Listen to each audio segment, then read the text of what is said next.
Already పెట్టేశారు already పెట్టేశారు.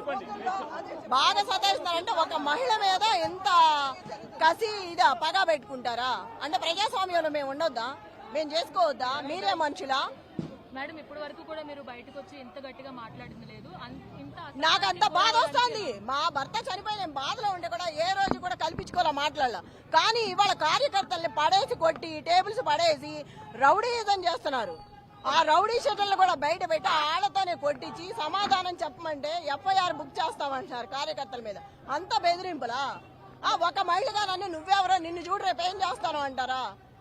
అట్లా మాట్లాడతారా? అంటే ఒక క్యాండిడేట్ ని సవేరా దగ్గర బయట రోడ్డు మీద 150 మంది కూర్చున్నారు. నవీన్ యాదవ్ మనుషులు, వాళ్ళలో నల్లగా ఎత్తుగా ఉన్నాడు ఒక అబ్బాయి.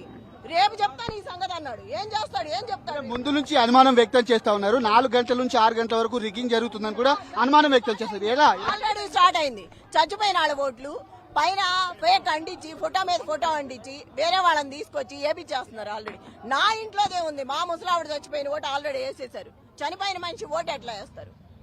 ఆ ఫోటోలు అంటించి ఆ ఫోటోలు కూడా ఆ యూత్ ఫోటోలు తీసేసి వేరే అంటించి దాని మీద అదిగో కనపడుతుంది అంటించినవి కూడా తీసుకొచ్చి వాళ్ళతో వేపించి పంపించారు. ఒక పెద్ద ఆవిడ వచ్చి నా ఓటు వేస్తారంటే కరెంటు బిల్లు తెస్తారా? ఓటు వేసినప్పుడు ఎవరైనా ఫస్ట్ టైం వింటున్నాను ఈ చరిత్రలో, ఈ స్టేట్ లో బై ఎలక్షన్స్ లో ఫస్ట్ టైం వింటున్నాను. ఎంత అరాజకం ఫస్ట్ టైం చూస్తున్నాను నేను. ఒక మహిళగా నన్ను ఇంత ఇబ్బంది పెట్టి ఏం చేసేది? అధిష్టానం అధికారం ఉందని ఎమ్మెల్యేలు, మినిస్టర్లు, విప్పులు ఒకళ్ళు కాదు మొత్తం తిరుగుతున్నారు. అంత కసేంటి, అంత పగేంటి? అంటే ఓడిపోతానని భయంతోనా?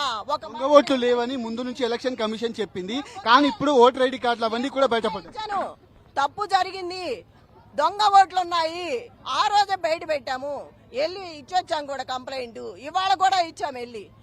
కమిషనర్ గారు నేను రిక్వెస్ట్ చేశాను ఎలక్షన్ కమిషనర్ కి, దయచేసి ఒక మహిళగా నాకు అండ చెప్పైనా పర్వాలేదు, జెన్యూన్ గా ఉండండి. ఎంత జరుగుతుంది మీరు చూస్తూనే ఉంటారు టీవీలో, ఎంత అరాచకం చేస్తున్నారో గమనించి చెప్పండి అని చెప్పాను. నేను రిక్వెస్ట్ చేసి అడిగా. నేను మార్నింగ్ నుంచి నమోదైన శాతం చూసుకున్నట్లయితే మధ్యాహ్నంలో ఒక్కసారిగా పెరిగిందని చెప్పాలి. మరి ఇవన్నీ కూడా చూసుకున్నట్లయితే సడన్ గా ఇలాగా దొంగ ఓట్లు అనేది పెంచుతూ వచ్చిన శాతమే అనుకోవచ్చా? దీనికి